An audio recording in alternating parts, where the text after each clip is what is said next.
no céu um risco forte, na cabeça um clarão. Os bombeiros não chegou, encomendaram um caixão, mas chegou dona mocinha e pro povo assim falou: Alba funda faz pra ele, a cabeça deixe fora. Quando for de madrugada, o coitado revigora. Alba funda faz pra ele, a cabeça deixe fora. Quando for de madrugada, o coitado revigora. Salve, salve, salve! Viva! Viva, viva! Vamos esperar um pouquinho o pessoal entrando aqui, ouvindo a Jussara Marçal querida. Vamos esperar o pessoal.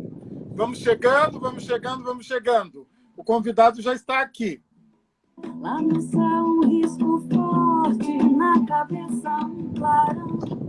Os bombeiros não chegou, encomendaram um caixão, mas chegou dona mocinha e pro povo assim falou: Alba funda faz pra ele, a cabeça deixe fora. Quando for de madrugada, o coitado revigora. Alba funda faz pra ele, a cabeça deixe fora. Quando for de madrugada, o coitado revigora. Buraco do chão que sobrou, o machado de Xangô. No buraco do chão que sobrou, o machado de Xangô. No buraco do chão que sobrou, o machado de Xangô. No buraco do chão que sobrou, o machado de Xangô.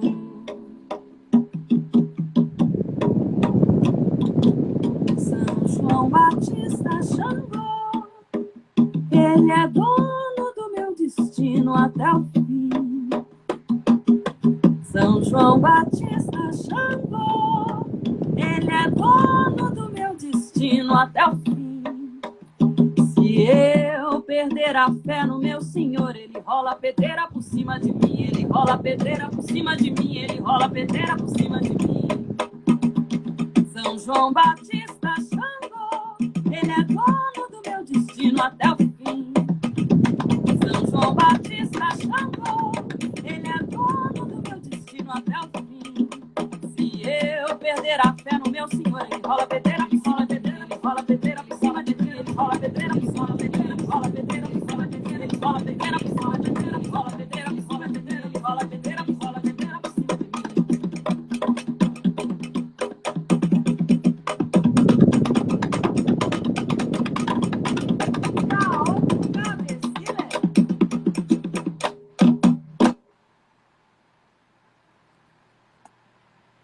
Pai querido, seja muito bem-vindo, a sua bênção.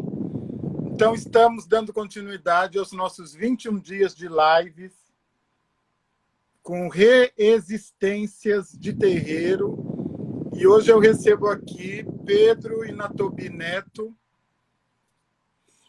Ele tem muito a nos contar, né, sobre o candomblé em São Paulo, porque ele é iniciado, né, com uma casa muito antiga e tradicional de São Paulo, Ilê Axé, Palepá, Mariocessu, em São Paulo. Ele é cientista social pela PUC, integrante do Centro de Estudos de Religiosidades Contemporâneas e das Culturas Negras, da FEFELESH da Universidade de São Paulo, coordenado pelo professor Wagner Gonçalves da Silva. Ele é produtor cultural, documentarista, artista plástico, consultor do Programa das Nações Unidas para o Desenvolvimento e da CEPIR sobre os povos e comunidades tradicionais de matriz africana, de 2015 até 2019, enfim. É aquela gamela, né, cheia mesmo de coisa, porque a gente vai pegando tudo para fazer, e vai fazendo tudo junto. Então, né, quer dizer, temos muita história aí para gente ouvir, não é? Mas nós temos feito a nossa abertura, pai. com os nossos convidados e convidadas, contando um pouquinho, não é, sobre as suas histórias de terreiro, não é? Então, como é que é isso? Conta pra gente como é que é isso, não é? Eu sei que o senhor é como eu, de família de candomblé, então é alguma coisa, está desde muito cedo, né, na nossa vida. Mas antes da gente ir para esses grandes feitos, porque gente de candomblé também trabalha, também tem que ter salário, paga boleto, não é? Enfim, casa, tem filhos. Mas primeiro nós gostaríamos de saber um pouquinho do Inatobi. Kale, Kale, Mogumá, Babá, Olucó, Oremi. Boa noite a todos e a todas. Meus cumprimentos, minha bênção.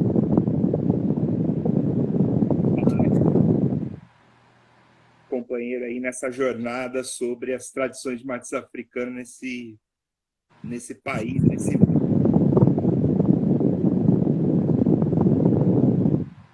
Muito grande, obrigado pelo convite. Um salve aí para Vilma Piedade, querida Vilma, Dororidade, está aí assistindo, Vilma. Que legal que você está aí, querida. Como o senhor disse, eu sou... o candomblé na minha vida, ele é familiar, né? De família biológica. Eu sou neto e filho de pessoas iniciadas nas tradições dos orixás, né? Então, desde o útero da minha mãe, tenho esses princípios civilizatórios dentro de mim. Algo que eu gostaria de mencionar nessa breve apresentação, né? Minha mãe é Iabacê do Ilexé Palepá Mariô Sessum, onde eu fui iniciado, é que há uma questão muito cara para mim, importante, que é a Umbanda aqui em São Paulo, né, Pai Sidney? Nós aqui, o candomblé daqui, ele entra com um caminho já aberto pelas umbandas, né? Minha avó, Laura das Neves, e meu avô, Manuel Porfírio, e hoje o Essá de nossa casa, o Leaxé Palepá Maria Sessum, um dos fundadores, né? O seu Antônio das Neves, também passaram pela Umbanda, né? Então, a Umbanda, acho importante mencionar e agradecer todas as filhas e filhos de Umbanda que abriram esse caminho aqui para o candomblé em São Paulo. Então, basicamente é isso. Eu sou um moleque, menino, bebê de terreiro e hoje um homem de terreiro, um homem das tradições de matriz africana. Maravilha, maravilha. Não é? Quer dizer, nós existimos, não é? Como pessoas. Eu também aqui fui batizado primeiramente, antes de ser iniciado a Xangô, fui batizado pelo seu Ubirajara do Peito de Aço de mamãe. Então, primeiro, quem me pegou no colo pela primeira vez foi o caboclo de mamãe. Então, é isso, né? São Paulo, ele tem as portas abertas, primeiramente, pela Umbanda, e depois as casas de Umbanda, nós sabemos que elas fazem essa intersecção, não é? E aí gostaria que o senhor nos contasse um pouquinho, então, depois, não é? Quer dizer, como é que vai se cruzando a formação, o cientista com o homem de terreiro, e depois como é que isso vai se dando, não é? Na construção de um projeto, não é? De um projeto com valores civilizatórios de matriz africana, pai. Que maravilha! Pois é, essa minha infância, adolescência dentro do terreiro, ela, com as mestras e mestres que tive, né? Clarice do Amaral Neves e Acessu, minha avó, Oyamanaundê, Julita Lima da Silva, do terreiro de Candomblé Santa Bárbara, Aulo Barrete Filho, hoje Essá Quitalici, e tantas outras pessoas dentro dessa convivência, dentro desse dia a dia dentro do terreiro, não só nos ritos, nos diversos ritos de origem, mas também no dia a dia de limpar, varrer barracão, podar árvore, lavar banheiro, que a gente faz isso até hoje, somos humanos, né, pai? eu não entendia por que, fora desse lugar, fora desse território tradicional de matriz africana, outras pessoas desmereciam, menosprezavam e diminuíam tudo aquilo que acontecia ali, né? Esse foi um dos grandes impulsos para eu buscar na adolescência um curso universitário. Eu busquei teologia, mas vi nos programas que dos cursos de teologia, dos vários cursos de teologia, que não tinham nada falando sobre as culturas e as tradições negras. Então, eu optei por fazer ciências sociais e com um compromisso de fazendo esse curso, de que eu pudesse devolver ou construir política pública, que eu pudesse construir elementos de difusão, de propagação e de compreensão de uma maneira digna, não pequena, não menor, sobre as nossas tradições. Então foi assim que aconteceu. E junto com isso, o meu trabalho com a cultura, né? O meu grande vetor é a cultura negra, e a cultura negra balizada nos povos tradicionais de matriz africana, e junto com isso todo um trabalho de produção cultural com grupos, coletivos, artistas relacionados ao terreiro, relacionados às culturas tradicionais de matriz africana. Desde então, não mais parei de destruir ou buscar destruir esses muros, né? Porque, de fato, território tradicional de matriz africana, terreiro, não tem muro, né?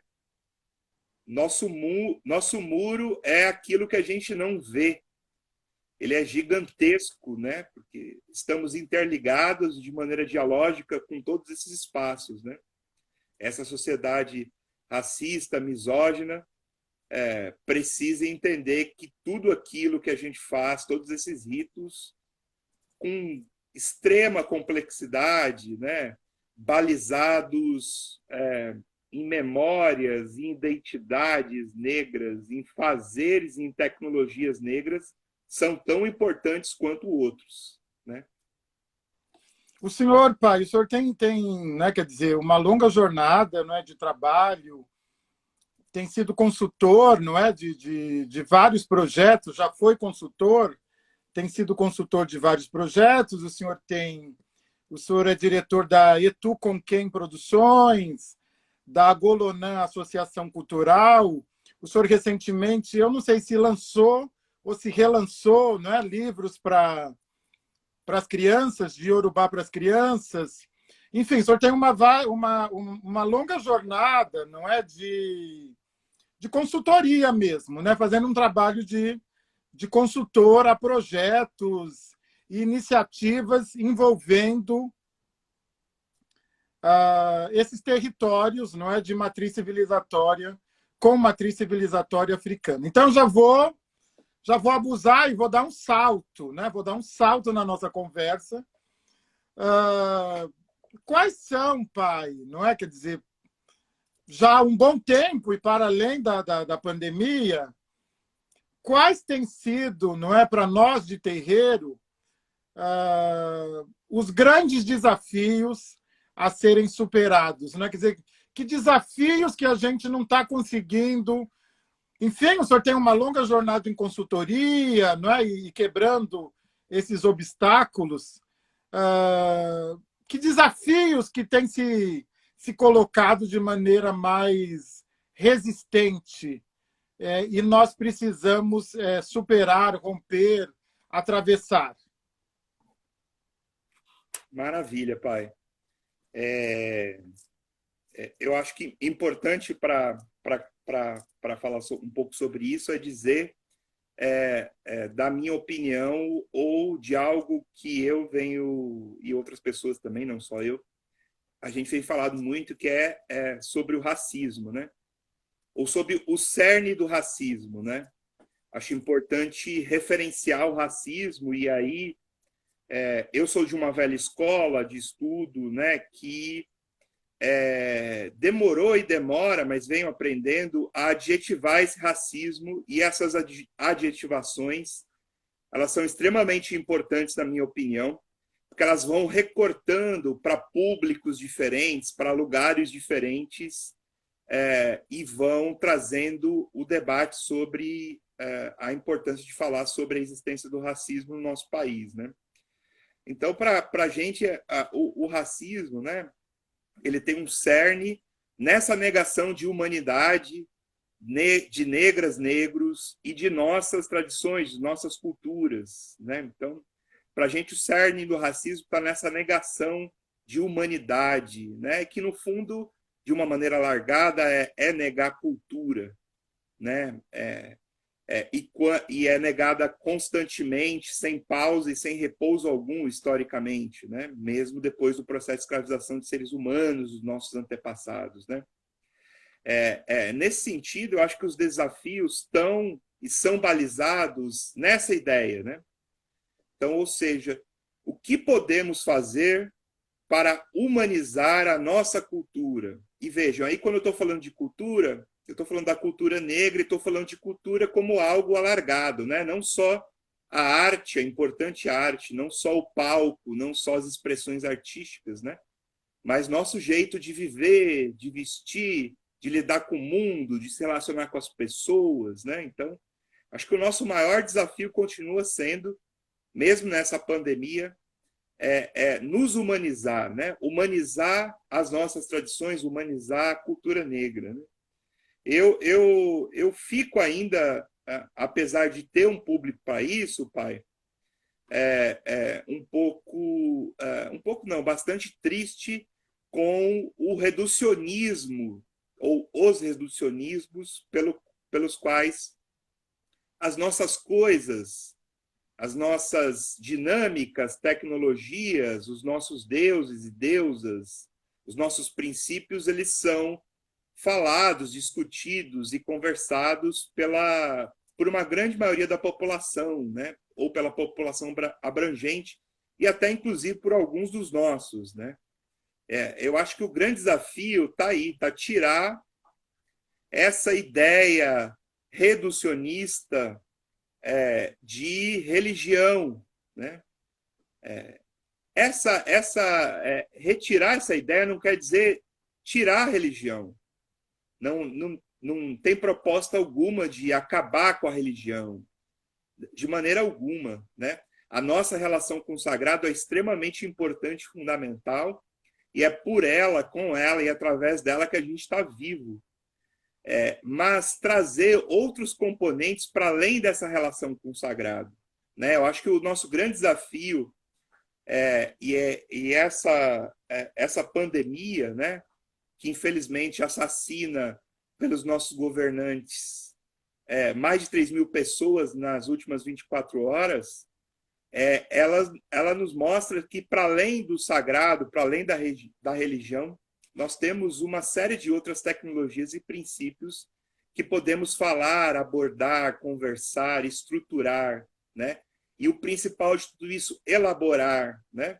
E elaborar sem necessariamente mexer naquilo que comumente se chamam de sagrado ou segredo, né?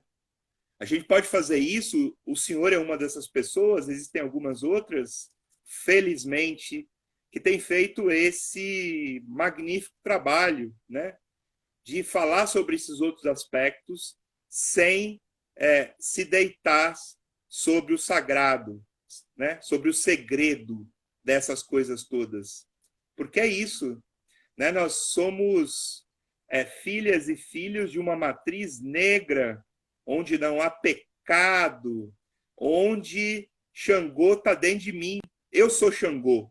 Xangô usa a minha boca para falar, não tem o pecado original, né? Ou seja, estamos falando uma série de coisas aqui que não se debruça sobre segredo algum, mas que precisa ser falada, e, para além disso, precisa ser elaborada, né?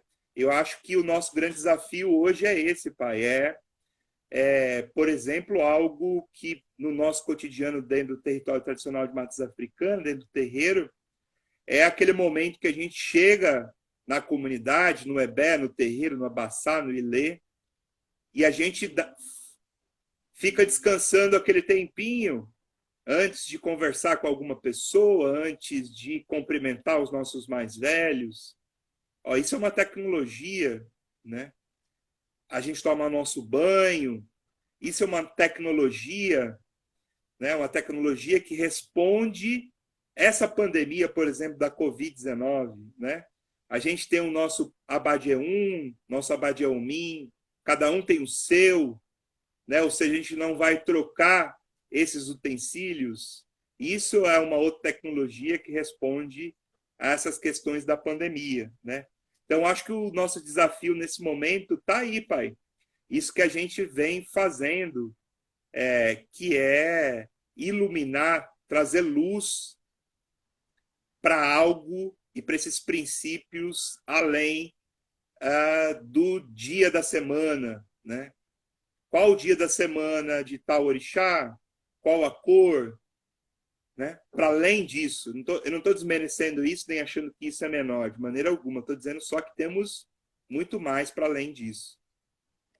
Exato, exato. Eu tenho já faz algum tempo, né? O senhor sabe, nós também estamos juntos, né? Em alguns coletivos, em algumas discussões. E para nós, né? Sobretudo nós de família de candomblé, que nascemos no candomblé, que recebemos tanto do candomblé, não é? Quer dizer, que sabemos o quanto o candomblé fez por nós, né? Nós sabemos, quer dizer, é nítido.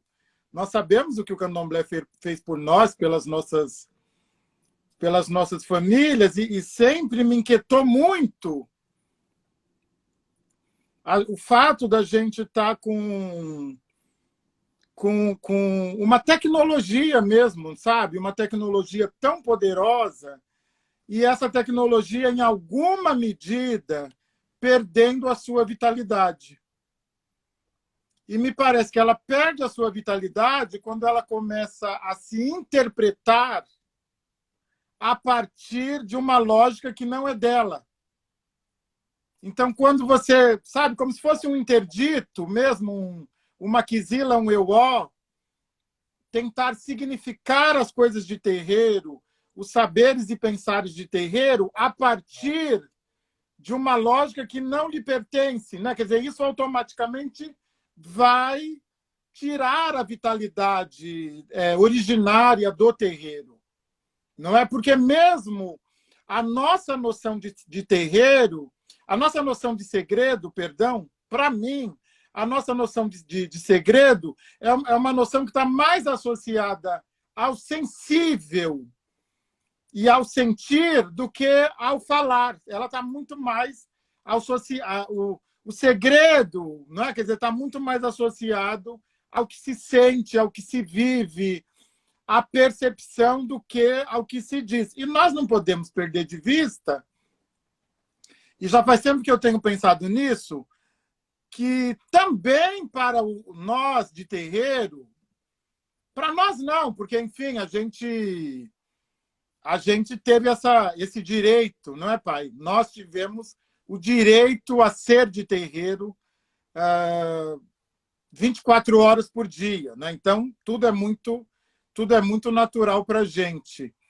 Mas a gente precisa entender que nós estamos no século XXI, quer dizer, o século XXI ele opera de outra maneira, não é? Quer dizer, o terreiro também se expandiu bastante, ele não é só com aquela família nuclear consanguínea, já tem outras pessoas e um grupo muito heterogêneo, não é? Então, eu fiquei pensando que, para nós não, mas para a maioria das pessoas, inclusive de axé, perdeu-se a naturalidade, deixou de ser natural ser de axé. Né? Eu conheço o senhor me conhece, o senhor sabe, já conversamos e tal. E o senhor sabe que Xangô está falando pela nossa boca, direto está falando. Que é muito natural para a gente está muito... A gente é muito macumbeiro, muito macumbeiro. Mas as pessoas não são, não é? Quer dizer, elas não são ainda a paredes, não é? Quer dizer, ainda o terreiro está muito transformado em uma igreja, com inclusive com livro de ponto, né? Quer dizer, você será bom filho se você tiver marcando ponto nos dias em que comparece ao terreiro. Quer dizer, essa lógica nós sabemos que não é uma lógica nossa, não é? Quer dizer, não faz nenhum sentido esse tipo de lógica para significar o terreiro, não é? E me parece que o terreiro tem resistido à diacronia, né? Ele resiste à diacronia. Não adianta, quer dizer, o candomblé nasce no século XVI e XVII. Nós estamos no século XXI, quer dizer, não tem condições de você pensar que alguma coisa...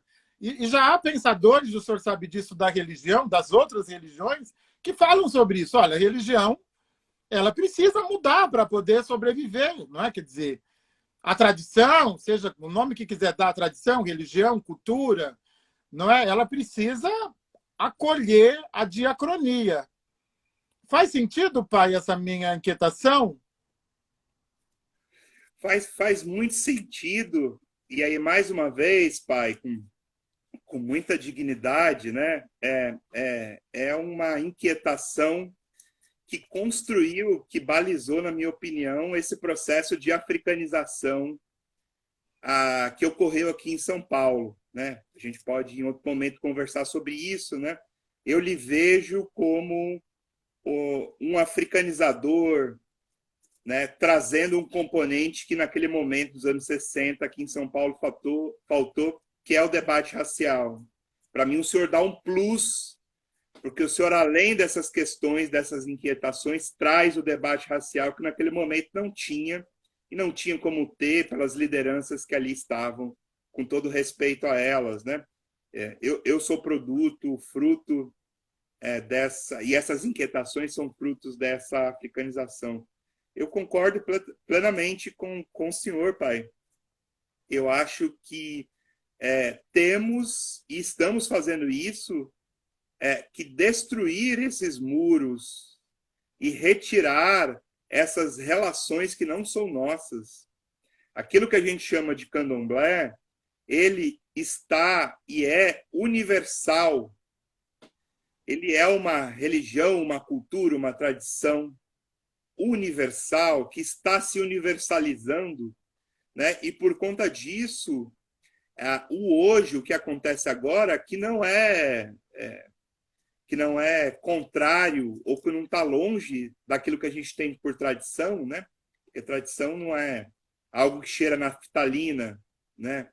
A tradição ela é contínua, ela recebe elementos do hoje, do aqui, do agora, para projetar o que vai acontecer no futuro, né? Então, nesse sentido, eu acho que nós temos sim cada vez mais quebrar e destruir esses muros e essas relações que são brancas, eurocentradas, né? Eu acho que o branqueamento, o perigo maior do branqueamento, até porque, do ponto de vista dos dados do IBGE, o candomblé ou as religiões de matriz africana no nosso país, elas são negras ainda, do ponto de vista numérico, né? Mas o branqueamento das nossas tradições, o perigo maior desse branqueamento, desse eurocentrismo das nossas tradições, está aí nessa inquietação do senhor, na minha opinião. Está na reprodução dessas relações que não são nossas, né? Dessas obrigações que não são nossas, né? Que foram introjetadas, introduzidas. E eu, o senhor e algumas outras pessoas temos trabalhado para que isso seja tirado desse nosso cotidiano, mas tirado não necessariamente do ponto de vista do rito, né? Não estamos falando do rito em si, mas nós estamos falando, sim, da elaboração ou das elaborações dessas relações, que não são nossas.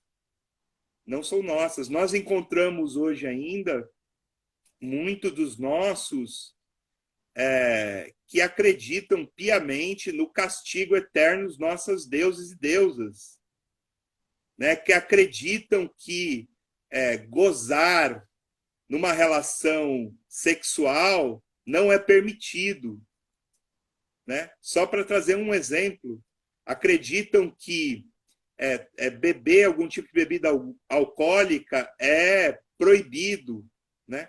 Obviamente que eu nem o senhor não estamos falando dos interditos ou os momentos de interditos que são sim necessários e são cumpridos, mas nós estamos sim falando do que, né?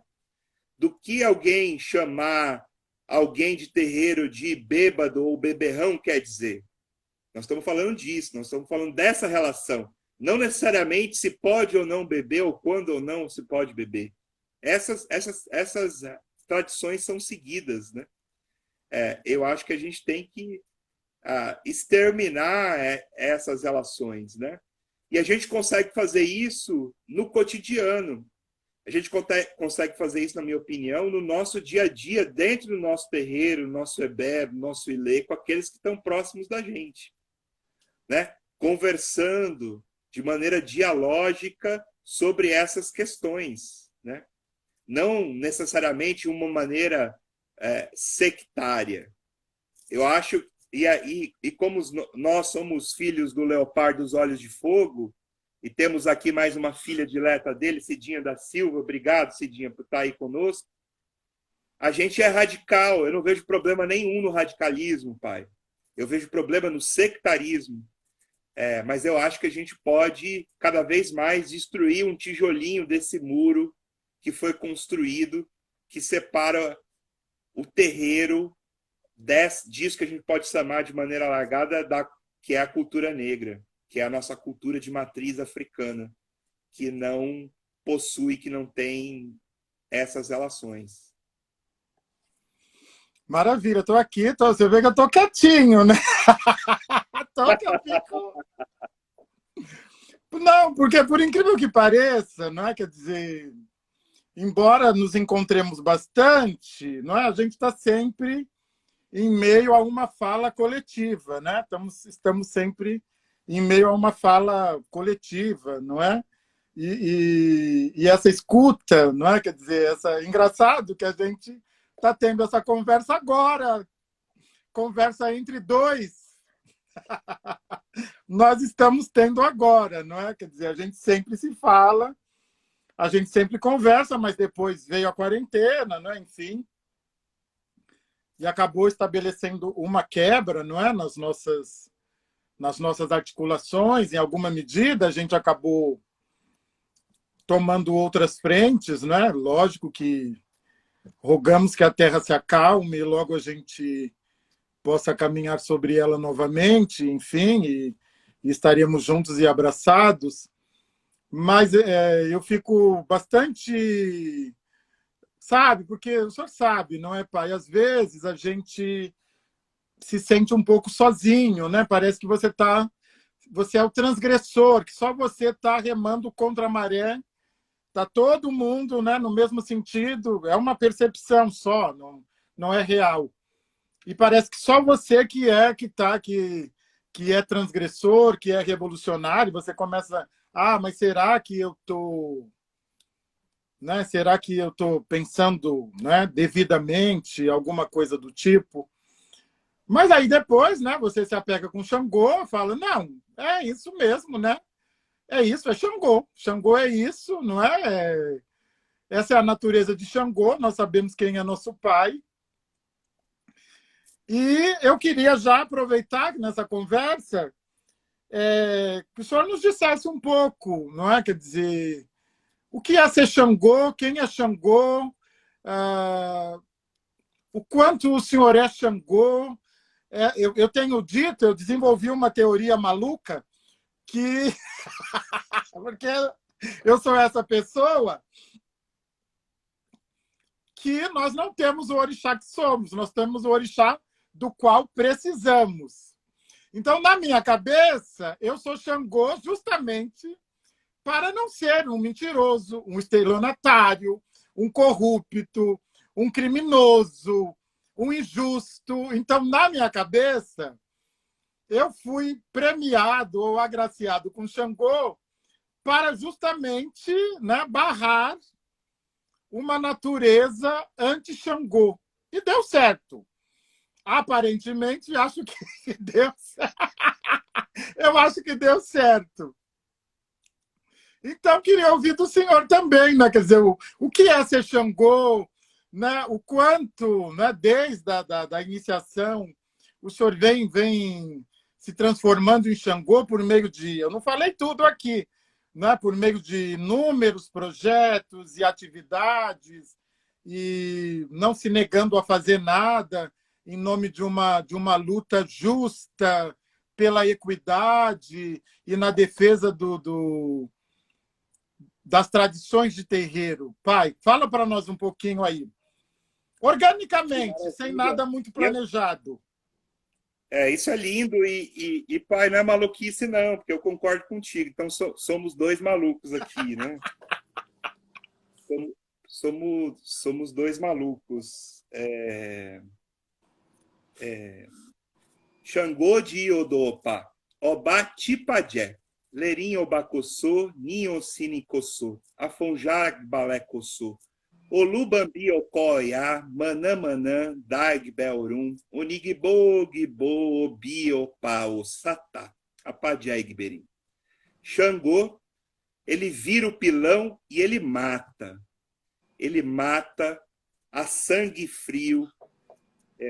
Eu estou emocionado, eu esqueci. Xangô vira o pilão e mata, ele mata e ele come. As contas são os lucros de Obacossô e hoje ele é adorado em Cossô. Afonjá, chefe de Cossô, as folhas o sustentam. Xangô, senhor forte, marido de Oiá, ele lança os relâmpagos das cortes do Orum. Ele distribui rapidamente os machados de raio quando ele acaba de matar a feiticeira. Ele mata a feiticeira a sangue frio em seu leito. Eu adoro esse Oriki, pai, porque ele um pouco busca responder a sua pergunta do que é ser Xangô, né? E acho que Xangô é o Deus maior e todo-poderoso e melhor que todos os outros. Espero que as filhas e filhos dos outros deuses e deusas também achem isso dos deles, né? Xangô é a minha existência, né? É aquele que, a partir do meu Ori, me propicia estar aqui com o senhor e estar construindo esse tanto de coisa que a gente vem fazendo ao longo de tanto tempo aí, né? Acho interessante essa compreensão e ela, na minha opinião, ela vira uma chave, sabe, pai? Você entender que a sua deusa, o seu Deus, ou o seu ancestral, ou a sua ancestralidade, ela está dentro de você. E você é a pedra máxima da representação dela. Você é ela por inteiro, né? Eu acho que exercitar ser Xangô, exercitar ser determinada ou determinado orixá, é um grande aprendizado que nós estamos aqui buscando fazer, né? E é só a partir desses ensinamentos, né? É só a partir dessas experiências com a história de vida de Xangô, né? E aí ele é palpável.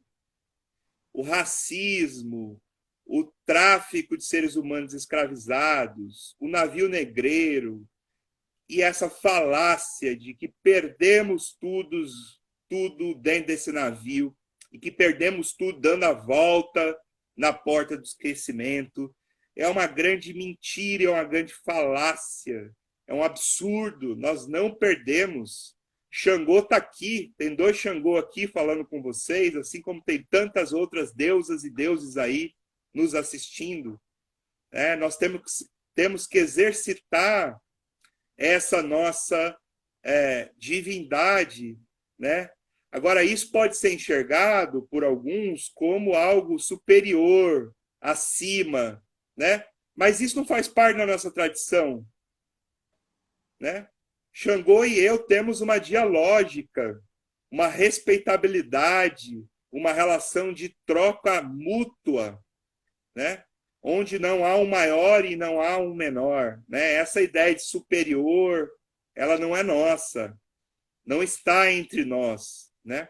Esse nosso princípio da circularidade, muito presente em Exu, né, pai, também, muito presente nessa ideia endógena.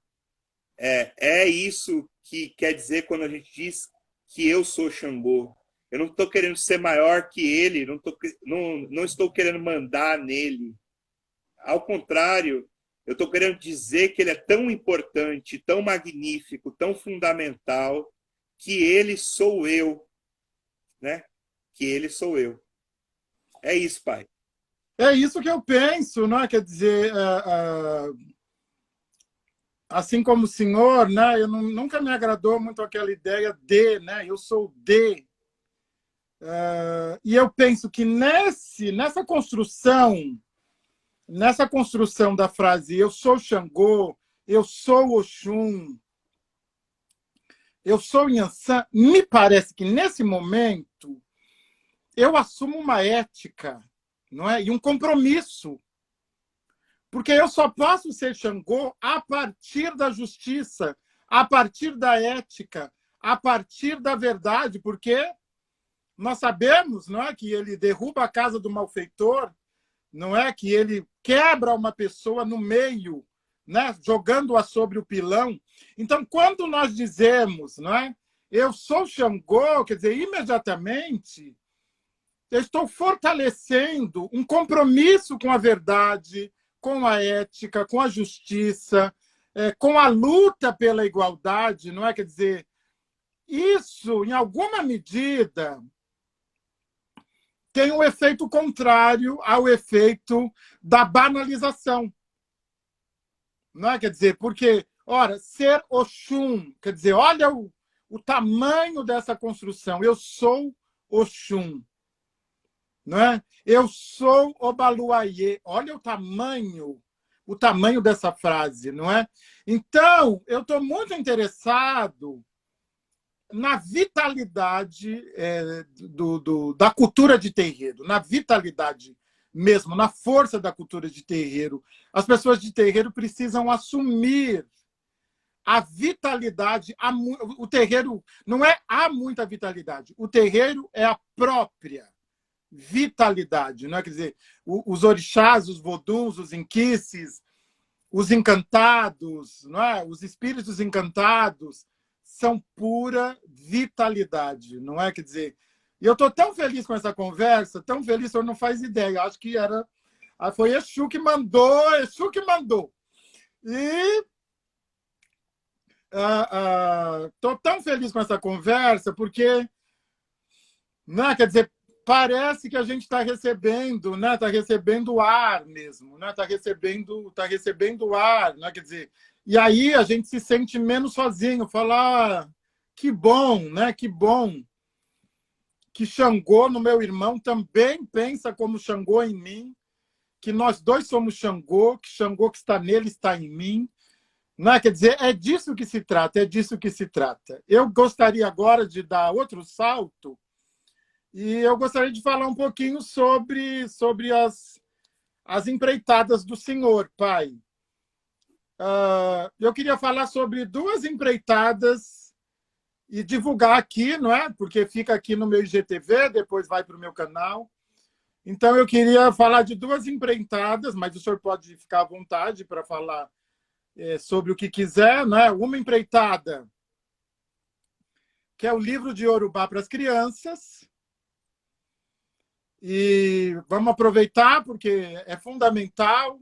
Me incomoda muito a ausência de estudo, não é? Quer dizer, toda cultura estuda, toda religião se estuda, né? Todo mundo estuda, né? Todo mundo se debruça sobre aquilo que ama, não é? Então, eu considero um feito fundamental, e sobretudo para as crianças. Então, gostaria que o senhor falasse sobre Yorubá para as crianças e sobre, né, o senhor está lá como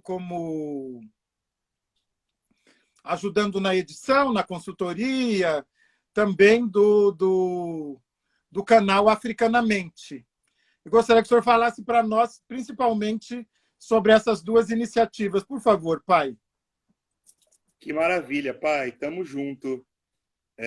e somos essa vitalidade mesmo. Queria reiterar isso, né? O terreiro, território tradicional de matriz africana, ele é o umbigo da cultura negra brasileira. Toda cultura negra brasileira, ela tem o seu umbigo dentro do terreiro. A gente precisa se entender como essa potência, né? Essa coisa do livro do Yue Alacoberé, que é o livro de crianças para colorir Yorubá, ele é uma ideia bastante antiga, que eu só consegui executar a partir do momento que eu soube que eu seria pai do meu primeiro filho, Bernardo Bilajaê, com Ealdele, com Fernanda, né? Então, porque eu queria um pouco fazer com que ele pudesse pular algumas etapas, né? Porque o senhor sabe muito bem o quanto... e aí está relacionado com aquela ideia de negação da cultura, né? Acabar com a língua do outro, né? Destruir a língua do outro é um processo imperialista, racista de desumanização, né? Isso aconteceu com a gente nesse processo, né?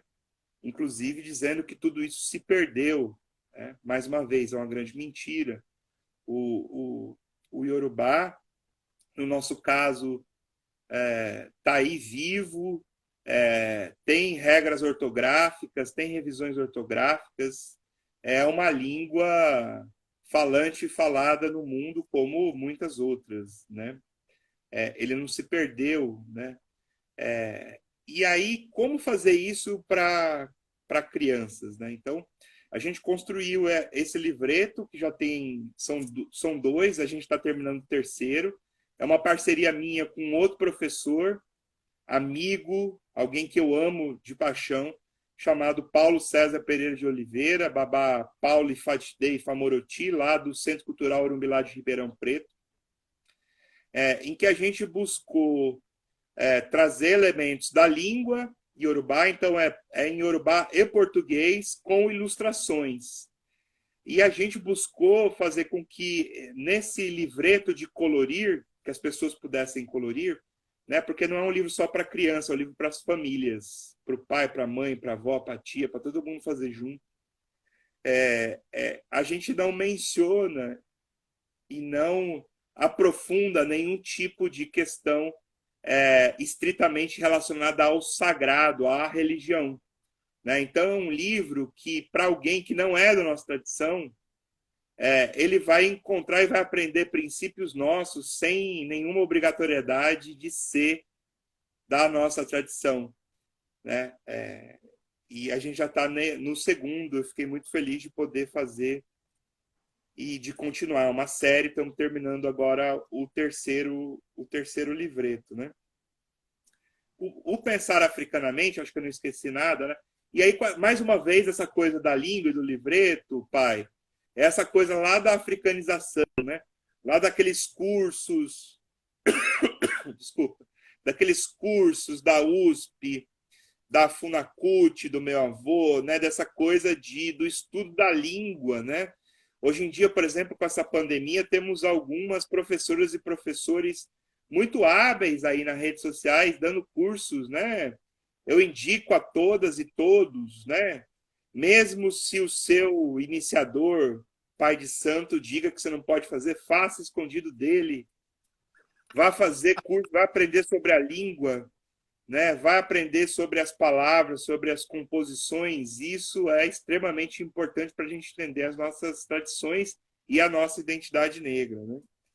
O outro, que é o canal Pensar Africanamente, que é uma ideia bastante antiga, construída por uma liderança, um Tata Kinamboji, Arthur Leandro, Silvani Euclênio, o próprio Babá César Pereira de Oliveira, Vilma Piedade, Eda Leal, Juan Flor do Nascimento, querido Tata Encostinambá, Cota Mulangi, doutora Regina Nogueira. Se eu esqueci de alguém, me desculpem, mas que a gente tem há muito tempo essa ideia de ter um canal que pudesse fazer isso que o senhor está fazendo aqui nesses 21 dias, né? que é conversar sobre nossas questões, nos humanizando, mas nos dando dignidade, nos dando profundidade para fazer os debates, né? Não fazer debates superficiais, né? Desculpa mais uma vez. O senhor esteve lá conosco, agradeço, foi muito bacana. E a gente veio tentado, então, construir pautas e trazer pessoas que estão pensando essas pautas e construir essas pautas junto com essas pessoas, né? Então, tem uma série de colunas e cada um desses colunistas constrói com seus convidados e convidadas debates de profundidade que não tem nenhuma obrigatoriedade de se encerrar naquela conversa, né? Ele pode ser repetido, ele pode ser trazido novamente, né?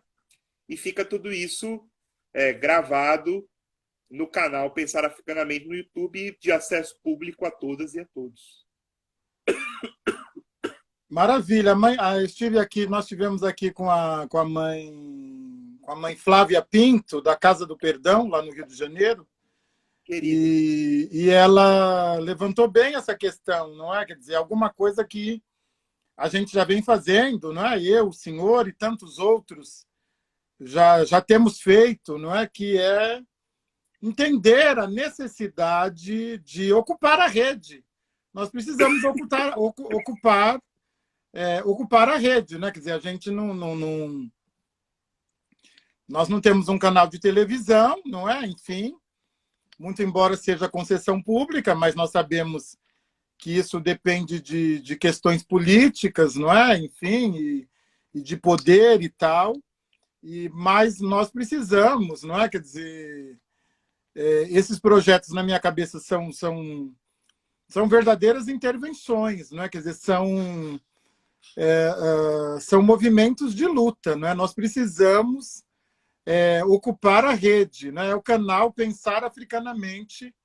E quem não conhece, por favor, corre lá, dá o curtir para receber os avisos. Tem uma produção intensa, não é? Uma produção semanal e é aula, não é? Quer dizer, é aula, é curso, é aula gratuita, é curso gratuito, são especialistas, vale muito, muito, muito a pena, não é? Vale muito a pena. Eu quero reiterar, pai, a alegria de tê-lo aqui conosco nos 21 dias de lives, de resistências. O senhor é tão preciso, muito mais do que eu. Imagina! O senhor é tão preciso. O senhor tem um Edunará bem mais polido do que o meu. Eu estou muito feliz, o pessoal também deve estar muito feliz. Suas primas estão por aqui, seus primos, está todo mundo assistindo, irmãos, irmãs, a família toda está aqui. E eu quero agradecer imensamente pela disponibilidade. Nós sabemos, né, que, enfim, temos feito muita coisa ao mesmo tempo. Então, quero agradecer imensamente pela disponibilidade, pela verdadeira aula, pelas palavras. E deixa aqui o seu salve final aqui para os nossos seguidores. Vamos lá, vou chamar igual no canal Afronautas, porque são também, pai. É uma honra poder estar aqui. Não posso deixar, porque deve estar aí assistindo, meu Suré Fumi para a minha iniciadora, Ilaê Omir Lagbodé, Patrícia das Neves Martínez, obrigado por estar aí. Minha companheira, Fernanda Ayodele, obrigado por estar aí. Pai, de minha parte, aí só sou eu, uma grande expectativa e percebo que ela vem sendo cumprida no trabalho que o senhor vem desenvolvendo junto com as suas filhas, seus filhos e os seus.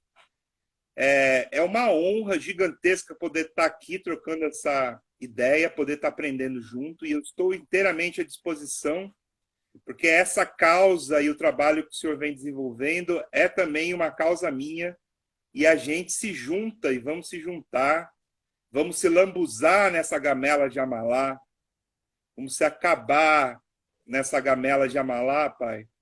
É esse recado que eu queria deixar aqui, queria estimular para que o Senhor continue desenvolvendo os cursos, continue desenvolvendo as ações, os projetos. Todos eles são muito importantes para todas e todos nós. E é isso. O Senhor faz aí, eu faço aqui, a gente se junta, faz juntos, nos juntamos com os outros e a gente consegue enfrentar, combater o racismo e trazer alguns princípios, ou melhor, trazer a elaboração de alguns princípios tão importantes, tão caros para nós e que mudam a nossa vida, mudam o nosso jeito de entender as nossas relações. Nos deixam melhor, né, Pai? Nos deixam melhor, né? Não é simplesmente fazer determinado rito, seja um ebó, seja uma iniciação, seja um bori. Não é isso, né? É elaborar em cima disso e não elaborar só, porque isso também é importante, sobre o que aquilo significa, mas elaborar conosco, né, Pai? O que aqueles ritos negros, né? O Senhor usa o termo magia negra, magia preta, que eu gosto e concordo. O que essa magia preta faz da gente estar e ser melhor junto com nós. Então, mais uma vez, obrigado. É uma honra de verdade estar aqui. Estou à sua disposição. Muito obrigado, Pai. Cabecile. Cabecile. Cabecile, a Japaero. Cabecile. Um grande abraço, Pai. Um abraço a todos, a todas, a todos. Um forte abraço. Hoje vocês vão dormir quentinhos aí, porque recebendo um abraço de 2 Xangôs. Cabecile, Oba. Cabecile. Oba, Caú.